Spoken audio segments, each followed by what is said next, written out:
एक बार की बात है, जंगल में एक सियार रहता था। एक दिन वो शिकार के लिए जंगल में एक पुराने पेड़ के नीचे खड़ा था। तभी अचानक से तेज आंधी आने लगी, जिससे सियार डर गया। ओह, इस आंधी को भी अभी ही आना था। अब क्या करूं? कहां छुपूं? आसपास कुछ दिखाई भी नहीं दे रहा। इससे पहले सियार कुछ समझ पाता, वहां जोर की आंधी आई और पूरा पेड़ हवा के तेज झोंके से सियार के ऊपर ही गिर पड़ा, जिससे सियार बुरी तरह घायल हो गया। हाय, इस पेड़ को भी मेरे ही ऊपर गिरना था। अब मैं क्या करूं? घायल सियार किसी तरह वहां से चलते हुए अपनी गुफा में पहुंचा और आराम करने लगा। आखिर उसे चोट जो लगी थी, पर कुछ समय बाद उसे जोरों से भूख लगने लगी। बहुत तेज भूख लगी है। मुझे शिकार करने के लिए गुफा से निकलना ही होगा, वरना यहाँ पड़े पड़े भूख से ही मर जाऊंगा। सियार भूख बर्दाश्त नहीं कर पाया और किसी तरह घायल अवस्था में ही शिकार की तलाश में अपने गुफा से बाहर आया, जहां कुछ दूर जंगल में चलते ही उसे एक खरगोश दिखा। वाह, अगर ये खरगोश मेरे हाथ लग जाए तो मेरी भूख मिट जाएगी। सियार खरगोश को पकड़ने के लिए उसके पीछे भागा, पर वह इतना घायल था कि खरगोश को पकड़ना उसके बस की बात नहीं थी। इसलिए खरगोश उसके हाथ से निकल गया। कैसी हालत हो गई है मेरी, एक खरगोश भी नहीं पकड़ सकता। शिकार की तलाश में चलते चलते वो पास के गांव तक पहुंच गया। लगता है आज खाने को कुछ नहीं मिलेगा। इस गांव में देखता हूँ, शायद कोई मुर्गा या बकरा हाथ लग जाए। तभी कुछ लोगों ने सियार को वहां देख लिया और जोर जोर से चिल्लाने लगे। सियार, गांव में सियार आ गया, पकड़ो उसे, मारो। गांव वाले सियार को मारने के लिए हाथ में डंडे और कुल्हाड़ी लेकर उसके पीछे पड़ गए। ये देखकर सियार अपनी जान बचाने के लिए भागने लगा और भागते भागते एक धोबी के घर के सामने पहुंच गया। सियार अब थक चुका था और उसमें और भागने की हिम्मत नहीं थी, पर गांव वाले उसके पीछे अभी भी पड़े थे। ये गांव वाले तो मेरा पीछा ही नहीं छोड़ रहे। अगर जल्दी कुछ नहीं किया तो ये गांव वाले मुझे छोड़ेंगे नहीं। सियार छिपने के लिए जगह ढूंढने लगा। तभी सियार की नजर एक घर के बाहर रखे एक ड्रम में पड़ी। हाँ, ये जगह सही रहेगी। इस ड्रम के अंदर छुप जाता हूँ। जब गांव वाले चले जाएंगे तभी बाहर निकल जाऊंगा। सियार बिना कुछ सोचे अपनी जान बचाने के लिए ड्रम में कूद गया। धोबी ने उस ड्रम में कपड़ों के लिए नीला रंग घोल के रखा था। सियार किसी तरह अपने सांस रोककर रंग में डूबा रहा। इसमें तो पानी भरा है, आसमान से कूदे और पानी में गिरे। खैर, बस थोड़ी देर की बात है। गांव वालों ने सियार को बहुत खोजा, पर वो उन्हें नहीं मिला। लगता है सियार भाग गया, चलो वापस अपने घर चलते हैं। जब सियार को पूरी तरह से यकीन हो गया कि गांव वाले वहां से चले गए हैं, तो वह ड्रम से बाहर निकला। वो पूरी तरह भीग चुका था। ओह, पानी में पूरी तरह से भीग गया हूँ। जल्दी से जंगल जाना चाहिए, इससे पहले। उसने देखा कि सारे जानवर उसे देखकर डर रहे हैं और उसे देखकर भाग भी रहे हैं। भागो, जंगल में कोई अलग जानवर आ गया है। ये तो बहुत ही खतरनाक लगता है, भागो।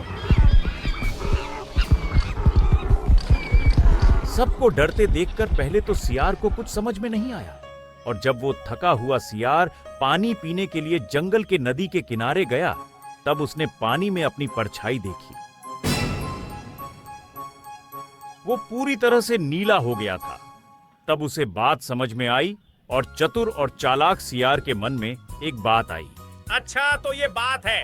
मतलब उस ड्रम में पानी नहीं बल्कि नीला रंग था, और जंगल के जानवर मेरे नीले रंग के कारण मुझे कोई और जानवर समझ के डर रहे हैं।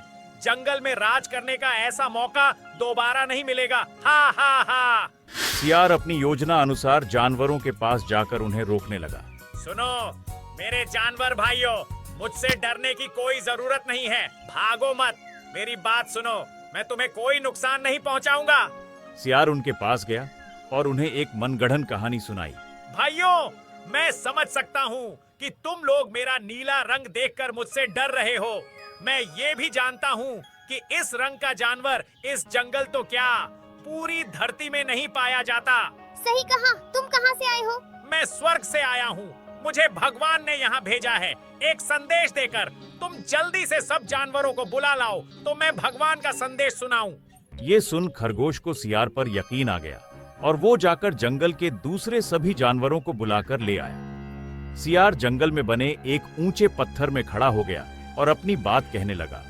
आप सबका स्वागत है। मुझे भगवान ने खुद इस जंगल में भेजा है क्योंकि तुम लोगों का कोई रक्षक नहीं है और आज से मेरा काम तुम्हारी रक्षा करना है। भगवान ने मुझे इस जंगल का राजा बनाकर भेजा है और आज से तुम लोग मेरी प्रजा होगे। मेरे रहते तुम लोगों को कभी किसी से डर नहीं होगा। हे भगवान के दूत, हम सबको तुम्हारी बात पर यकीन है। आज से तुम ही हमारे राजा होगे। हे महाराज, आप बताइए हमारे लिए क्या आज्ञा है? तुम्हें अपने महाराज की खूब सेवा और आदर करना चाहिए। इस बात का हमेशा ध्यान रखना होगा कि मुझे किसी भी तरह की कोई तकलीफ नहीं हो, क्योंकि मैं कोई साधारण जानवर नहीं हूँ। इसलिए मेरे खाने पीने में कोई कमी नहीं होनी चाहिए। महाराज, ऐसा ही होगा। आपकी सेवा करके हमारा जीवन धन्य हो जाएगा। उस दिन से जंगल के सभी जानवर सियार की सेवा में लग गए और सियार अपना जीवन ठाठ बाट से गुजारने लगा। सियार मजे में था, पर एक बात का डर उसे रहता था कि कहीं जंगल का कोई दूसरा सियार उसे पहचान न ले और उसकी पोल न खोल दे। इसलिए उसने शेर को आदेश दिया, जंगल के सभी सियारों को भगा दिया जाए क्योंकि उनके कारण जंगल का माहौल खराब हो रहा है। जो आज्ञा महाराज। शेर जब सियारों को भगाने गया तो सियारों के सरदार ने उससे विनती की, शेर भाई, हमें मत भगाओ। हम चुपचाप अपनी गुफा में रहेंगे, किसी को तंग नहीं करेंगे। आखिर ये जंगल हमारा भी घर है, हमारे छोटे छोटे बच्चे हैं। सियार की बात सुन शेर को दया आ गई और उसने उन्हें इस शर्त पर छोड़ दिया कि वो चुपचाप जंगल में रहेंगे। और इस तरह जंगल में नीले सियार का राज हो गया और वो मन ही मन बहुत खुश था, क्योंकि अब उसे किसी भी चीज के लिए भागना नहीं पड़ता था।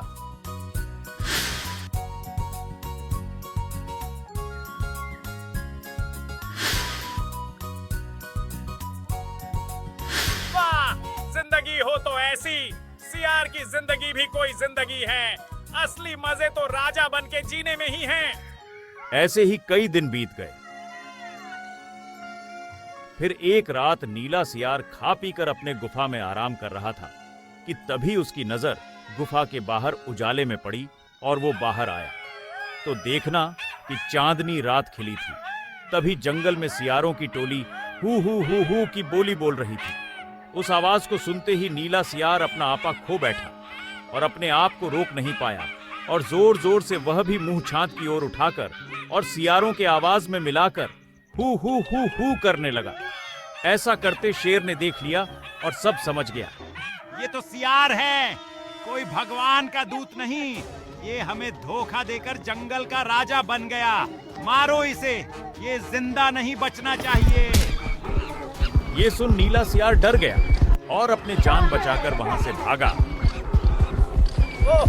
और गुस्से से सियार के पीछे पड़ गया और सियार को जंगल छोड़कर हमेशा के लिए भागना पड़ा, क्योंकि उसकी पोल खुल चुकी थी।